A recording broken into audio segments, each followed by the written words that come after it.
श्री स्वामी समर्थ अवधूत चिंतन श्री गुरुदेव दत्त स्वामी कृपा या चॅनलमध्ये सर्वांचं खूप खूप मनापासून स्वागत। तर आज आपण या व्हिडिओमध्ये बघणार आहोत विश्वकर्मा जयंती निमित्त विशेष सेवा। विश्वकर्मा जयंती ही 31 जानेवारी 2026 आहे। वार शनिवार आहे। त्या दिवशी आपण कोणत्या कोणत्या सेवा करणार आहोत ते आपण या व्हिडिओमध्ये जाणून घेऊया। तर व्यवसायामध्ये प्रगती होण्यासाठी आणि स्वतःचं घर लवकरात लवकर पूर्ण होण्यासाठी कोणत्या सेवा करायच्या, तस तुमच्यापासून ते माझ्यापर्यंत प्रत्येकाचं स्वप्न असतं।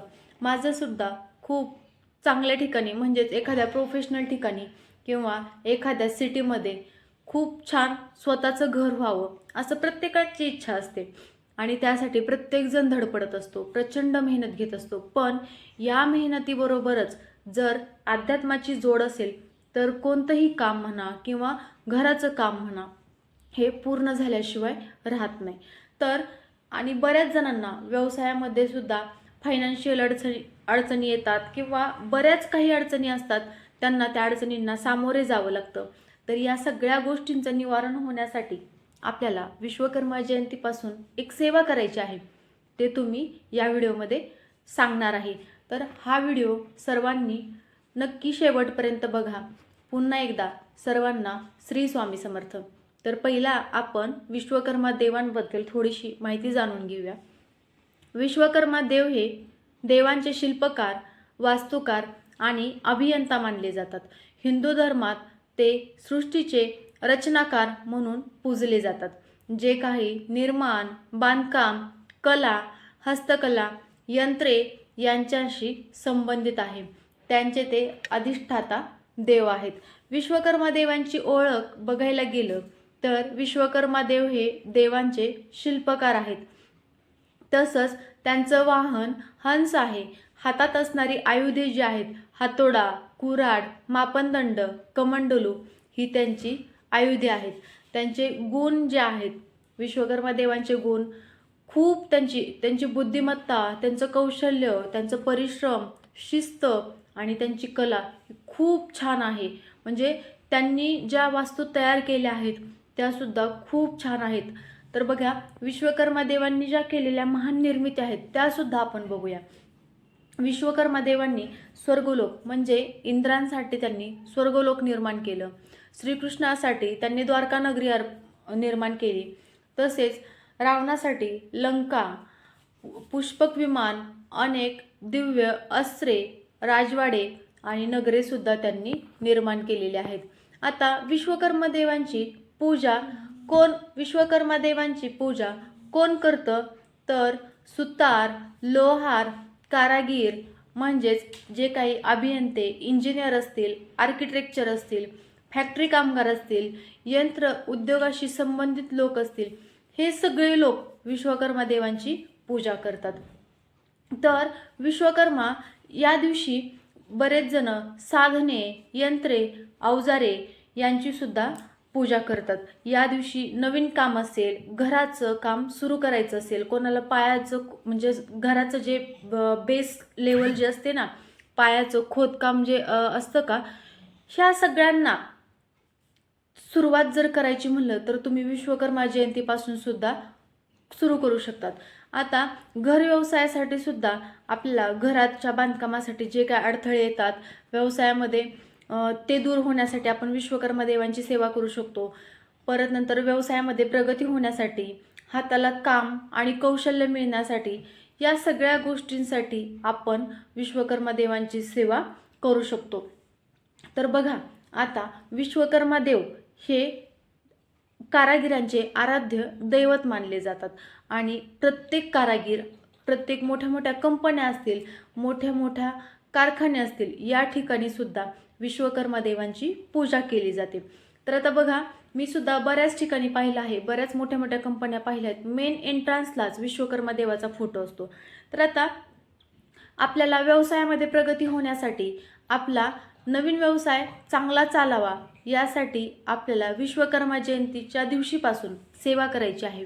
ती कोणती? ज्यांच्या व्यवसायाच्या ठिकाणी विश्वकर्मा देवांचा फोटो नसेल, त्यांनी नवीन फोटो आणायचा, किंवा यंत्र असेल तरी चालेल, किंवा एखादी सुपारी विश्वकर्मा देवाची तुम्ही सुपारी म्हणून सुपारी या नावाने विश्वकर्मा देवांना सुद्धा तुम्ही स्थापित करू शकता. म्हणजे विश्वकर्मा देवांच्या नावाने तुम्ही सुपारी सुद्धा स्थापित करून त्याची पूजा करू शकतात. तर बघा, आता पूजा ती स्थापना करण्याच्या आधी आपल्याला त्या सुपारीचा अभिषेक करून घ्यायचा आहे. ओम नमो श्री भगवते वासुदेवाय नमः या मंत्राचा 108 वेळा जप करत करत त्या सुपारीचा अभिषेक करायचा आहे.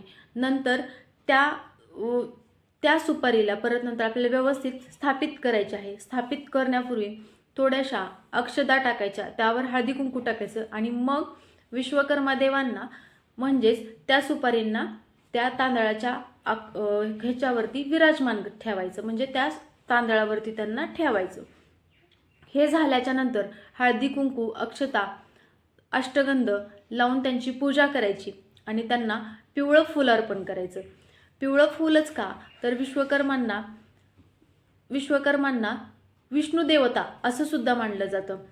तसंच विष्णू देवतांना पिवळं फूल आवडतं, पिवळं वस्त्र आवडतं. पिवळा रंग हा विष्णूंना अतिशय प्रिय असतो, म्हणून विश्वकर्मा देवांना सुद्धा पिवळं फूल व्हायचं. नसेल तर तुम्ही दुसरं लाल सुद्धा होऊ शकता.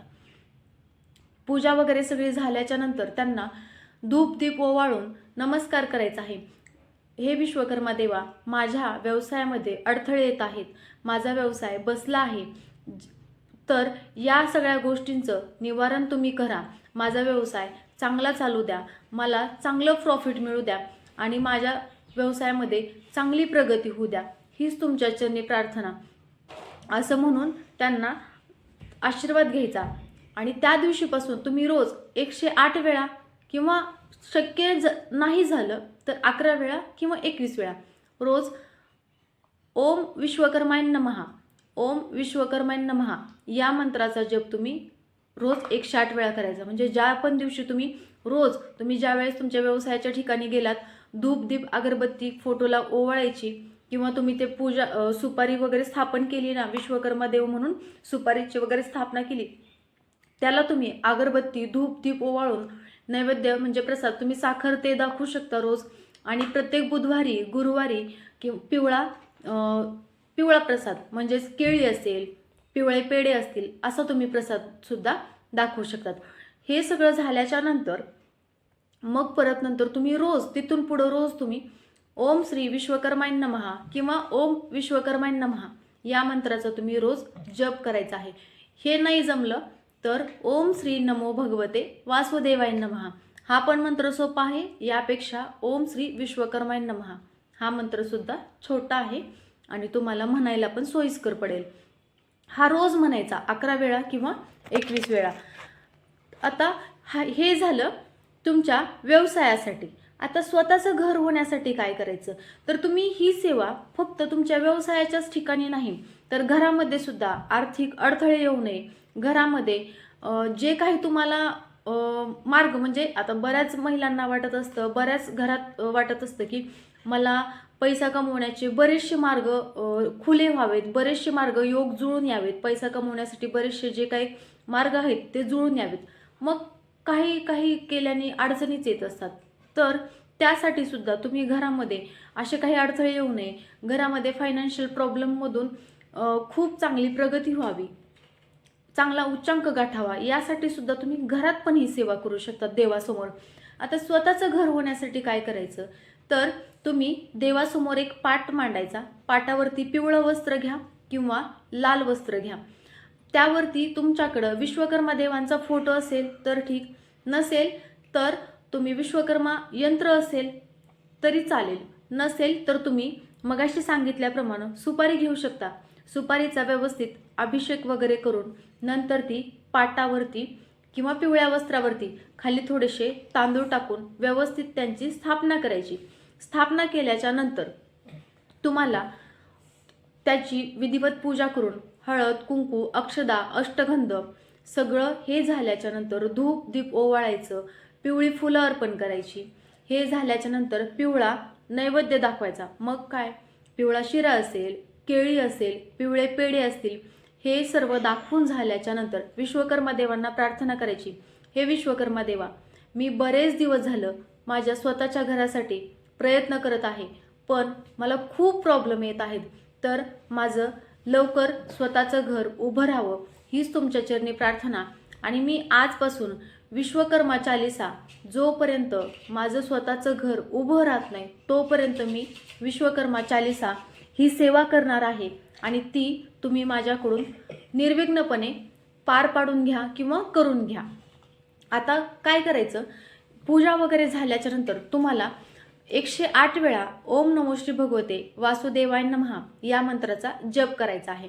हा जप झाल्याच्या नंतर विश्वकर्मा चालीसा तुम्हाला गुगलवरती मिळून जाईल. बघा, विश्वकर्मा चालीसा तुम्हाला गुगलवरती मिळून जाईल. गुगलवरती विश्वकर्मा चालीसा मिळाल्याच्या नंतर ती विश्वकर्मा चालीसाची प्रिंट तुम्ही घेऊन येऊ शकता. ती प्रिंट आणा आणि रोज तुम्ही तिथून पुढं रोज 3 वेळा, शक्य झालं 3 वेळा, नाही तर रोज 1 वेळा तुम्ही विश्वकर्मा चालीसा वाचू शकता. मग रोज 3 वेळा विश्वकर्मा चालीसा वाचा किंवा 1 वेळा वाचा.